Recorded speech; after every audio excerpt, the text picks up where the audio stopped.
to do it, but then I changed my mind and I tried to leave, but this man decides to try for me. So after fighting for my life.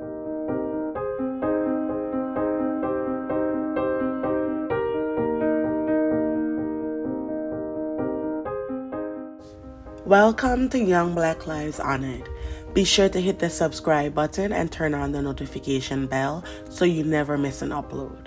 Let me know your thoughts about this case in the comment section below, and I encourage you to leave heartwarming messages for those who are still reeling from this loss. On July 8th, 2022, Stephanie Lee's birthday, around 2 a.m., she received a text from her son, 20-year-old Jimmie Lee, known as Jay, a recent University of Mississippi graduate. She responded later on in the day when she woke up. However, Stephanie never heard from him ever again. Around 6:03 a.m. the same day, Lee sent 22-year-old Sheldon Timothy Herrington Jr., another University of Mississippi graduate, a message saying open to let him know that he was outside his apartment. Unbeknownst to Jimmie, less than 10 minutes earlier, Herrington Googled, quote, "How long does it take to strangle someone? Gabby Petito." Jimmie was reported missing the same day after he did not show up to a donation drive for baby formula that he organized as part of a summer internship. Lee was last seen leaving Campus Walk Apartments at 5:58 that morning, wearing a silver robe or house coat, gold cap, and gray slippers. A benefit show put on by Capital City Pride at Proud Larry's restaurant in Oxford raised over $3,900 to assist Jimmie's family in continuing the search for their loved one. Angst and confusion in Oxford, Mississippi, when a recent University of Mississippi graduate vanishes. It's just something that, you want to speak. Investigators say 20-year-old Jimmie J. Lee disappeared Friday morning after leaving the Campus Walk Apartments. He was wearing a silver robe, gold cap, and gray slippers at the time. Police believe Lee may have been visiting someone a couple miles away here at the Molly Bar Trails Apartments when he disappeared. Oxford police and campus police started investigating as family and friends like Lakaiwa Milan got the word out. I shared a bunch of posts, especially from UPD and Oxford police, like Twitter, Facebook, Snapchat. The shares are ridiculous. The shares are crazy. They're very high up there. Everyone's pitching in. Everyone. He's real sweet. He don't bother anybody. He's real energetic, real nice, friendly. He'll talk to anybody. He's kind of the life of the party. He's real sweet. So it's just unfortunate something like this is happening so close to home. Since his disappearance, friends and strangers have come together to help locate Lee by putting up missing persons flyers and raising funds to up the reward being offered for information leading to finding him. His family offered a $5,000 reward, and Lafayette County Crime Stoppers offered a $1,000 reward. I'm asking that if anyone knows anything or sees anything, say something. Contact the law enforcement. Just tell them what you know.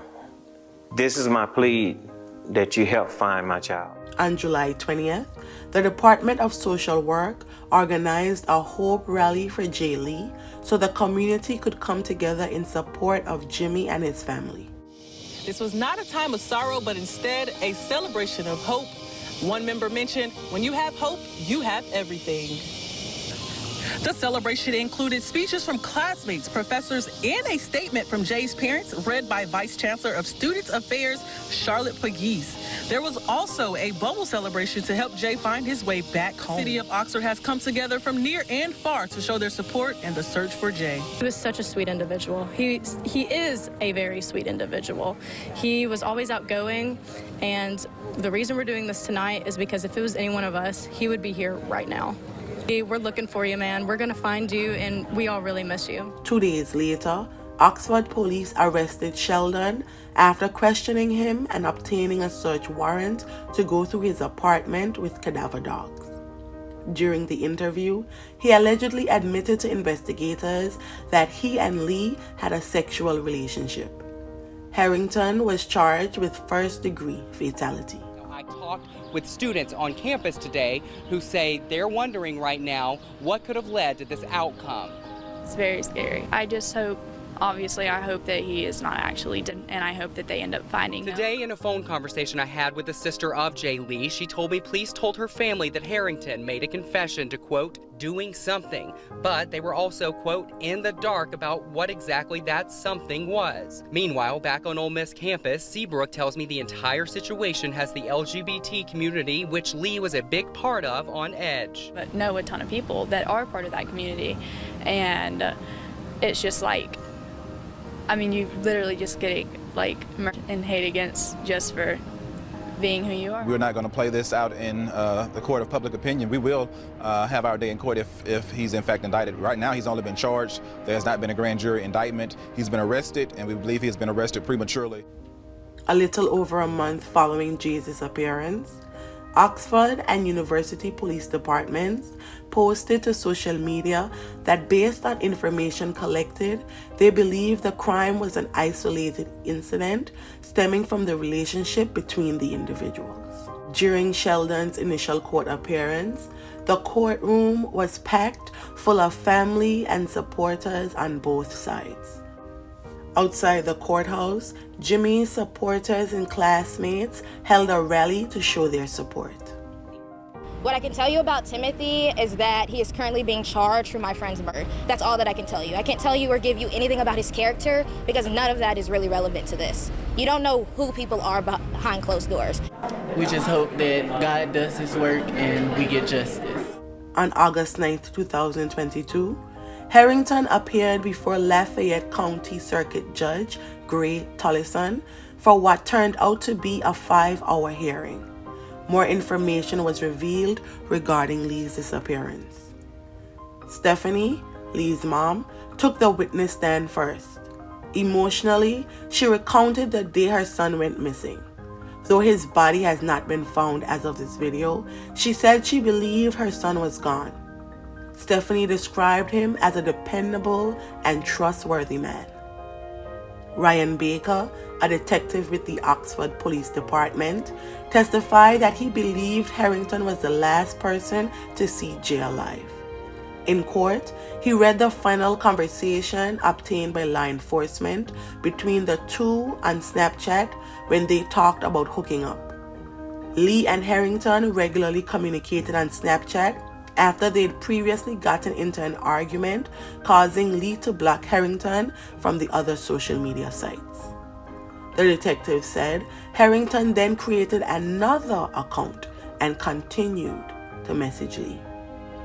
Prosecutors showed videos from 7:25 a.m. that morning, and according to Baker, the video showed Herrington driving Lee's car into Molly Bar Trails, which is one way in and one way out. Not long after, a man in a gray hoodie was seen jogging, leaving out of the complex.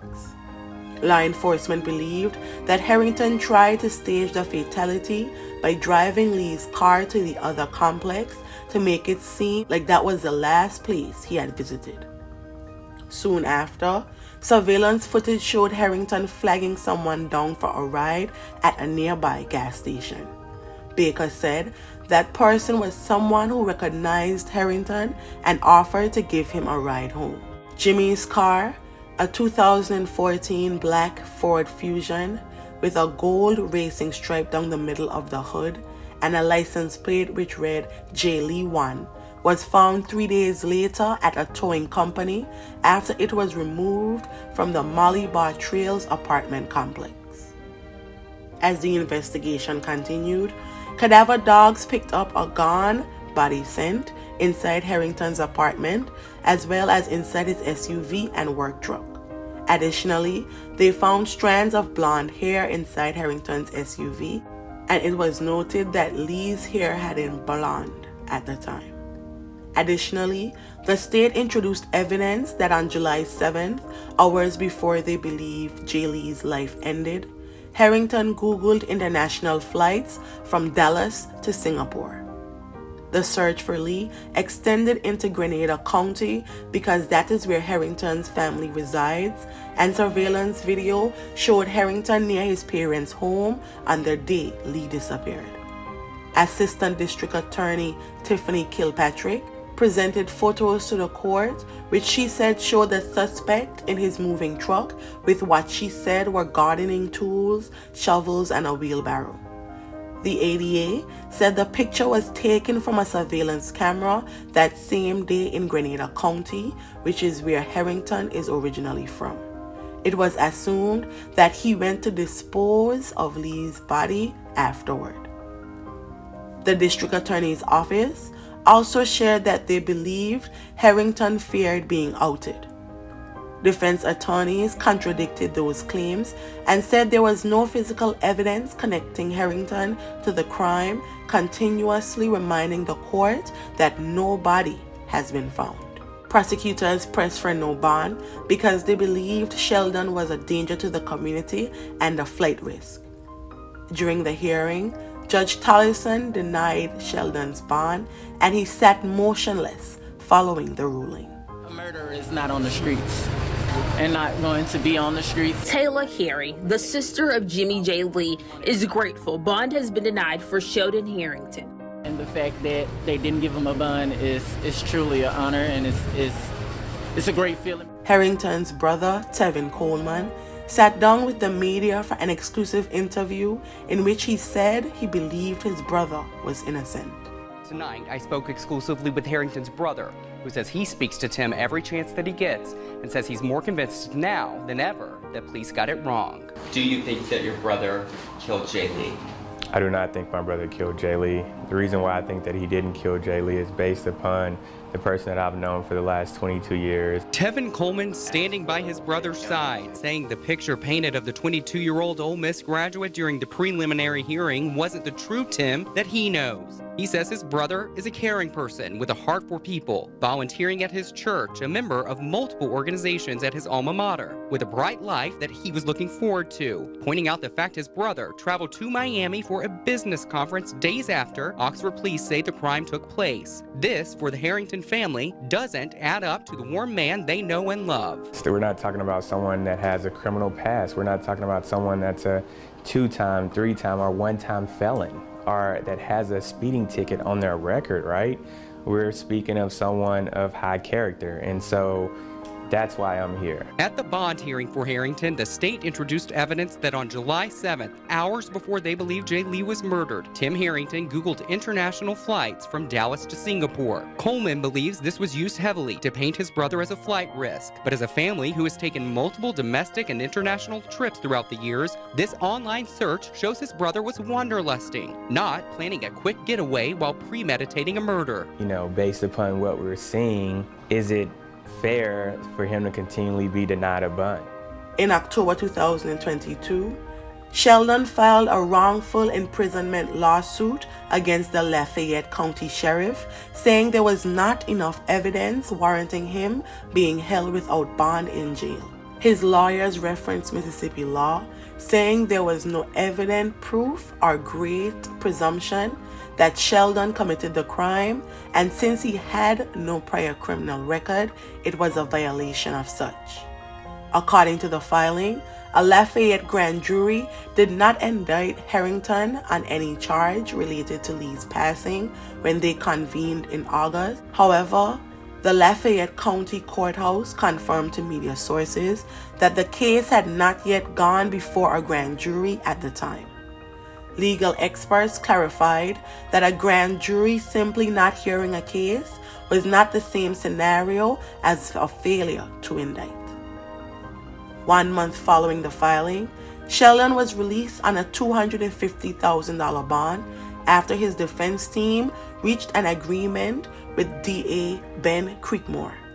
In exchange for bond, the legal team had to withdraw their lawsuit against the sheriff's department. Herrington was required to wear an ankle monitor and surrendered his passport. This prompted Jay's supporters to rally outside the Lafayette County Courthouse in disapproval of Herrington's release. Students, residents, and family members of Jay Lee and others chanted things like, "We want justice, bring him home, and do your job." Many of the protesters say that they feel unsafe right now in the community. As a legal system, as our police department indicated that they will not take care of our community. They do not care if we die, if our bodies go unfound for 150 days. We cannot feel safe raising families in this community, existing in this community, knowing that our basic civil services do not protect us and do not regard us as equals with other human life. As someone who lives in Oxford, it was pretty disheartening and stressful to know that with what appears to be pretty clear evidence that someone can be released from prison for such a long time as well before the trial happens, it doesn't make me feel it doesn't make me feel extremely safe in this community, just because of not feeling like that my needs as a resident and citizen of Oxford are being looked after.